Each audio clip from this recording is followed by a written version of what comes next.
आज हम व्यक्तित्व को प्रभावित करने वाले तत्वों का विस्तार से अध्ययन करेंगे। व्यक्तित्व, पर्सनैलिटी, आधुनिक मनोविज्ञान का बहुत ही महत्वपूर्ण एवं प्रमुख विषय है। व्यक्तित्व को अंग्रेजी भाषा में पर्सनैलिटी कहा जाता है। ये पर्सनैलिटी शब्द लैटिन भाषा के पर्सोना शब्द से उत्पन्न हुआ है, जिसका अर्थ है मुखौटा या मास्क। चलिए देखते हैं कि प्रत्येक व्यक्ति में कुछ गुण या विशेषताएं होती हैं जो दूसरे व्यक्तियों में नहीं होती। इन्हीं गुण या विशेषताओं के कारण प्रत्येक व्यक्ति एक दूसरे से भिन्न होता है। व्यक्तित्व को प्रभावित करने में कुछ विशेष तत्वों का हाथ होता है और इन्हें ही हम क्या कहते हैं? व्यक्तित्व के निर्धारक। कुछ विद्वान ऐसे हैं जिन्होंने कि व्यक्तित्व के निर्धारक में जैविक या बायोलॉजिकल आधार को प्रमुख माना है और कुछ विद्वानों ने पर्यावरणीय संबंधी आधार को प्रधानता दी है। परंतु व्यक्तित्व के विकास में जैविक और पर्यावरणीय इन दोनों ही निर्धारकों का हाथ रहता है। हम इस चित्र को देखें। इस चित्र के माध्यम से भी हम समझ सकते हैं कि व्यक्तित्व के निर्धारक में जैविक और पर्यावरणीय निर्धारक दोनों प्रमुख होते हैं। हम इसको आगे डिटेल से पढ़ेंगे कि जैविक क्या होता है और पर्यावरणीय निर्धारक क्या होते हैं। जैविक निर्धारकों में हम निम्नलिखित बिंदुओं की चर्चा करेंगे: आनुवांशिकता, स्रावी ग्रंथियां और शारीरिक गठन तथा स्वास्थ्य। जैविक निर्धारकों में हम आनुवांशिकता पढ़ेंगे, हेरिडिटी, कि किस प्रकार से हेरिडिटी या आनुवांशिकता किसी व्यक्ति के व्यक्तित्व को प्रभावित करती है। हम जानते हैं कि व्यक्तित्व के कुछ गुण पैतृक या आनुवांशिक होते हैं, जैसे कि कोई गुण दादा दादी, नाना नानी या माता पिता से आते हैं बच्चे में। तो ये गुण किसी भी तरह के हो सकते हैं, या तो उसका रंग रूप या बुद्धि या उसका शारीरिक गठन किसी भी प्रकार का। तो शरीर का रंग रूप, शरीर की बनावट एवं गुण उसके माता पिता या उसके पुरखों के गुणों के अनुरूप हो सकते हैं। विरासत में प्राप्त ये गुण या विशेषताएं वह पूंजी है जिसे लेकर बालक अपना जीवन व्यापार शुरू करता है। यह विरासत की पूंजी तथा बुनियाद जितनी कम या अधिक कमजोर अथवा पुख्ता होगी, व्यक्तित्व संबंधी निर्माण कार्य में उतनी ही अधिक सफलता या असफलता मिलेगी। अब हम इसको इस प्रकार से समझ सकते हैं, जैसे कि मान लीजिए कोई व्यक्ति बहुत अधिक बुद्धिमान है, तो हो सकता है कि उसके माता पिता अधिक बुद्धिमान होंगे, या उसके दादा दादी या नाना नानी या उसके पुरखे कोई भी अधिक बुद्धिमान होंगे। तो वो बुद्धि उस व्यक्ति के व्यक्तित्व में आई है, इस कारण से वो अधिक बुद्धिमान हो गया। तो इस कारण से उसके व्यक्तित्व पर इसका प्रभाव पड़ेगा, वो अपने जीवन में अधिक सफलता प्राप्त करेगा। और ठीक इसके विपरीत, यदि कोई व्यक्ति मंद बुद्धि है या पिछड़ा है, तो हो सकता है कि उसके पूर्वज जो है उनमें बुद्धि की कमी होगी। इस कारण से आनुवांशिकता उस व्यक्ति के व्यक्तित्व में भी आई है और वह जीवन के प्रत्येक क्षेत्र में आवश्यक नहीं कि वह सफलता प्राप्त करे। इस प्रकार हम देखते हैं कि पैतृक गुणों का व्यक्ति के व्यक्तित्व के गठन पर कम या अधिक प्रभाव पड़ता है। निर्धारक में हम अगला बिंदु पढ़ेंगे, शारीरिक गठन एवं स्वास्थ्य। किसी भी व्यक्ति के व्यक्तित्व पर उसका शरीर या उसका स्वास्थ्य किस प्रकार से प्रभावित करता है, इसके बारे में हम अध्ययन करेंगे कि शारीरिक ढांचा एवं बनावट किसी व्यक्तित्व के आवश्यक अंग होने के अतिरिक्त उसके संपूर्ण व्यवहार या व्यक्तित्व निर्धारण में महत्वपूर्ण भूमिका निभाते हैं। जैसे कि बालक का कद, यानी कि वो लंबा है, छोटा है, किस प्रकार का है उसका कद, या उसका भार जैसे बहुत अधिक भारी है, यानी कि मोटा है, गोल मटोले किस प्रकार का है, रंग रूप काला है, गोरा है, सांवला है, किस रंग का है, उसकी शारीरिक शक्ति किस प्रकार की है, उसका स्वास्थ्य कैसा है, अच्छा नहीं है, शारीरिक न्यूनता मतलब वो कमज़ोर है या हष्टपुष्ट है, एवं असमानताएं आदि शारीरिक विशेषताएं व्यक्तित्व के विकास को बहुत अधिक प्रभावित करती है। इसको हम एक एग्जाम्पल से समझते हैं। देखिए, जैसे शरीर से हष्टपुष्ट और सुंदर व्यक्ति को देखकर लोग प्रभावित होते हैं। हम जानते हैं, हम किसी भी फंक्शन में जाएं मान लीजिए, और सामने से एक बहुत ही सुंदर हष्टपुष्ट जो है व्यक्ति हमारे सामने आए, तो हम उससे प्रभावित होते हैं और हम उसकी प्रशंसा भी करते हैं। अब हमने यदि उसकी प्रशंसा करी तो उस व्यक्ति के व्यक्तित्व की मानसिकता पर क्या प्रभाव पड़ेगा? वो बहुत ही खुश होगा और उसकी मानसिकता क्या होगी, पॉजिटिविटी लिए होगी। तो इस कारण से वह व्यक्ति क्या होगा, अपने आप को दूसरों से श्रेष्ठ समझेगा कि मैं दूसरों से ज़्यादा अच्छा हूँ, और पॉजिटिविटी भी उसमें आएगी। और इसके विपरीत अगर कोई व्यक्ति है जिसका कि शारीरिक गठन भी अच्छा नहीं है या उसके किसी अंग में कमी है, फिर भी उसको पता होता है कि मुझ में ये कमी है, तो वह हीन भावना से ग्रसित होता है। इस प्रकार से शारीरिक गठन भी किसी व्यक्ति के व्यक्तित्व पर बहुत अधिक प्रभाव डालता है।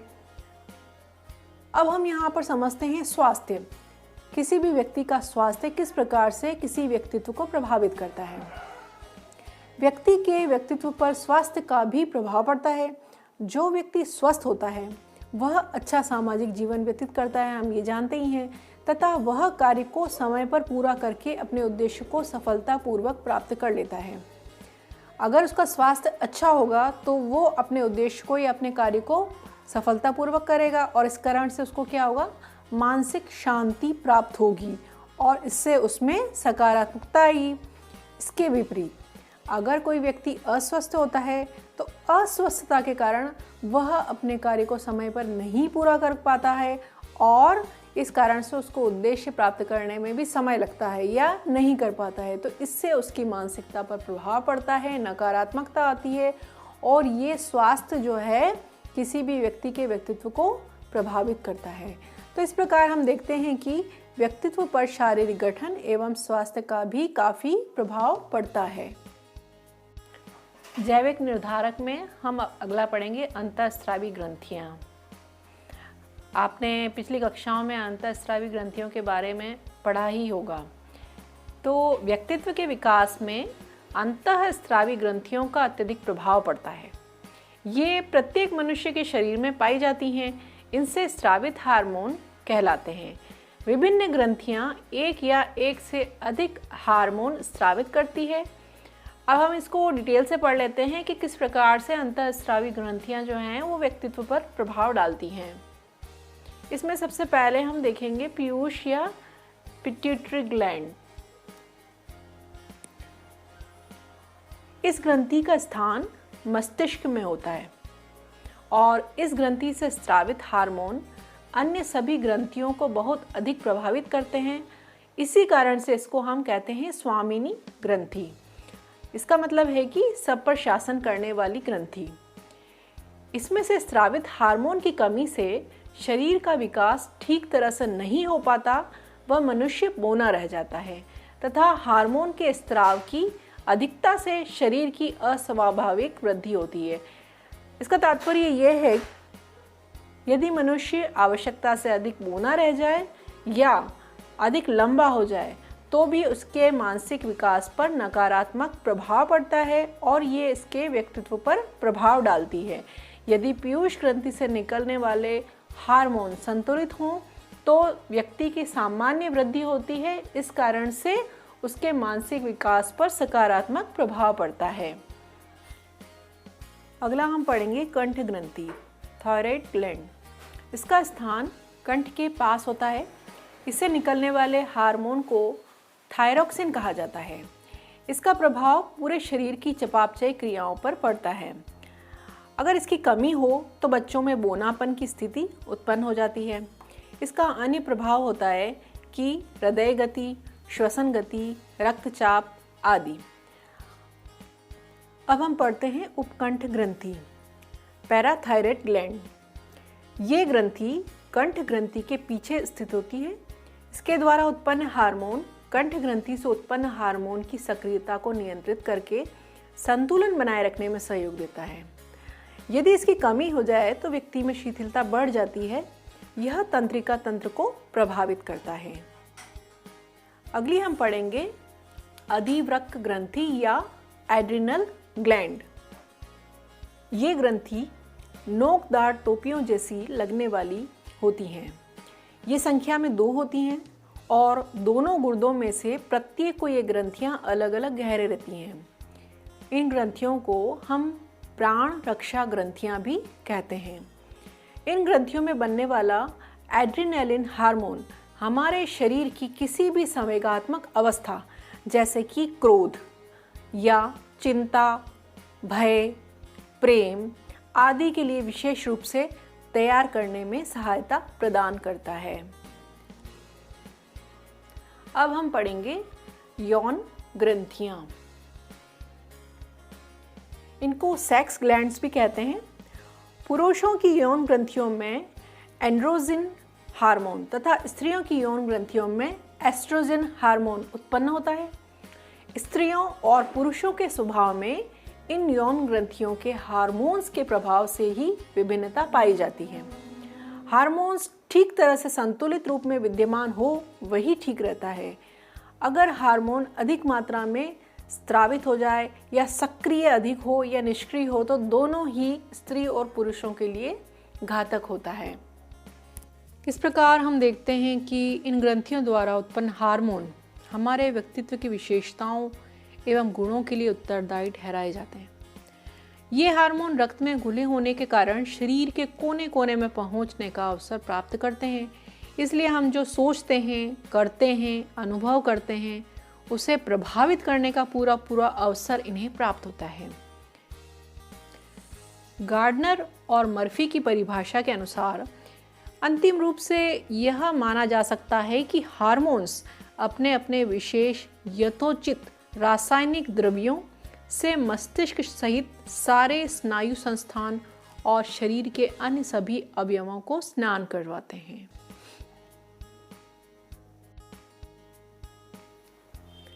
स्नायु मंडल, नर्वस सिस्टम। व्यक्तित्व में जैविक निर्धारकों में स्नायु मंडल का भी प्रमुख स्थान है। जिन व्यक्तियों के स्नायु मंडल का अधिक विकास होता है उनकी बुद्धि तेज होती है और वो विपरीत परिस्थितियों में भी समायोजन करने की क्षमता रखते हैं। लेकिन इसके विपरीत अगर जिन व्यक्तियों के स्नायु मंडल विकसित नहीं हो पाता है तो वे मंदबुद्धि होते हैं, असामाजिक होते हैं तथा चरित्र विकृति वाले होते हैं। अब हम पढ़ेंगे पर्यावरण संबंधी निर्धारक। पर्यावरण संबंधी निर्धारक 3 प्रकार के होते हैं: प्राकृतिक निर्धारक, सामाजिक निर्धारक और सांस्कृतिक निर्धारक। इसमें सबसे पहले हम पढ़ेंगे प्राकृतिक निर्धारक क्या होते हैं। मनुष्य प्राकृतिक पर्यावरण में रहता है और उसके जीवन और व्यक्तित्व दोनों पर ही भौगोलिक परिस्थितियों का बहुत अधिक प्रभाव पड़ता है और जलवायु का भी प्रभाव पड़ता है। भौगोलिक परिस्थितियों और जलवायु का उसके स्वास्थ्य, शरीर की बनावट और उसकी मानसिक स्थितियों पर प्रभाव पड़ता है। इसको हम उदाहरण के द्वारा समझते हैं। जैसे कोई व्यक्ति ठंडे प्रदेश या ठंडी जलवायु में रहता है तो उस व्यक्ति का जो रंग होता है वो गोरा होता है, और इसके विपरीत अगर कोई व्यक्ति गर्म जलवायु में रहता है तो उसका रंग सांवला होता है। इसको और एग्जाम्पल से हम समझते हैं कि इसी तरह से यदि उष्ण या गर्म प्रदेश में रहने वाले व्यक्तियों को अगर हम ठंडे प्रदेश में रख दें तो उनके स्वास्थ्य पर बुरा असर पड़ सकता है तथा उनकी कार्यक्षमता घट सकती है। और ठीक इसके विपरीत ठंडे प्रदेश में रहने वाले व्यक्ति को अगर हम गर्म प्रदेश में रख दें तो उसकी कार्य क्षमता और स्वास्थ्य पर विपरीत प्रभाव पड़ेगा। इस प्रकार से हमने समझा कि प्राकृतिक निर्धारक क्या होते हैं। पर्यावरण संबंधी निर्धारक के अंतर्गत अगला बिंदु सामाजिक निर्धारक को हम पढ़ेंगे। हम जानते हैं कि व्यक्ति एक सामाजिक प्राणी है और समाज का, समाज की संरचना का और समाज के लोगों का उस पर बहुत अधिक प्रभाव पड़ता है। सबसे पहले हम देखते हैं घर एवं परिवार। इसके अंतर्गत मैंने निम्नलिखित बिंदु रखे हैं, इसको हम डिटेल से समझते हैं। सबसे पहले बिंदु हम देख लेते हैं माता पिता। माता पिता एक व्यक्ति के व्यक्तित्व को किस प्रकार से प्रभावित करते हैं। माता पिता की शिक्षा, उनके व्यक्तित्व संबंधी गुण, संवेगात्मक और सामाजिक व्यवहार, उनके आपसी संबंध अच्छे हैं या बुरे हैं, उनका इंटरेस्ट क्या है और उनका चरित्र कैसा है, तो उसका बच्चों के व्यक्तित्व पर बहुत अधिक प्रभाव पड़ता है। अगला हम देखते हैं माता पिता का अपने बच्चों के प्रति दृष्टिकोण करते हैं? क्या वो अपने बच्चों को बहुत ही अधिक प्रेम करते हैं? तो ये भी कहा जाता है, हमने देखा है कि माता पिता अपने बच्चों को बहुत प्रेम करते हैं तो कहते हैं कि लाड़ प्यार ने बच्चे को बिगाड़ दिया है। या फिर बच्चा जो है अगर उपेक्षा सहता है माता पिता के व्यवहार की तो भी उसके व्यक्तित्व पर प्रभाव पड़ता है। तो इस प्रकार से माता पिता का सकारात्मक या नकारात्मक दृष्टिकोण भी बच्चे के व्यक्तित्व को प्रभावित करता है। अगला है परिवार में बच्चों की संख्या व उनका जन्म क्रम। इसको हम इस तरह से समझते हैं कि परिवार में कितने बच्चे हैं, कितने भाई बहन हैं, वह सबसे पहला बच्चा है या अंतिम, इन बातों पर भी बच्चे के व्यक्तित्व का विकास निर्भर करता है। अगला देखिए पारिवारिक स्थिति।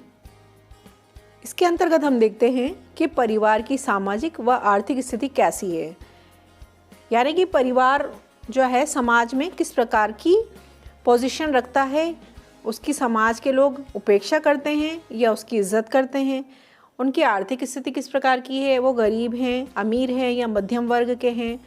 अगला देखिए परिवार के सदस्यों का व्यक्तित्व व व्यवहार। परिवार के प्रत्येक व्यक्ति का व्यवहार और व्यक्तित्व बालक के व्यक्तित्व पर प्रभाव डालने की पूरी क्षमता रखता है। बालक जाने और अनजाने में वही सब कुछ करने का या बनने का प्रयत्न करता है जैसा आचरण और व्यवहार अपने परिवार के सदस्यों को करते देखता है। विद्यालय का वातावरण भी किसी के व्यक्तित्व को निखारने में बहुत ही अधिक महत्वपूर्ण भूमिका रखता है।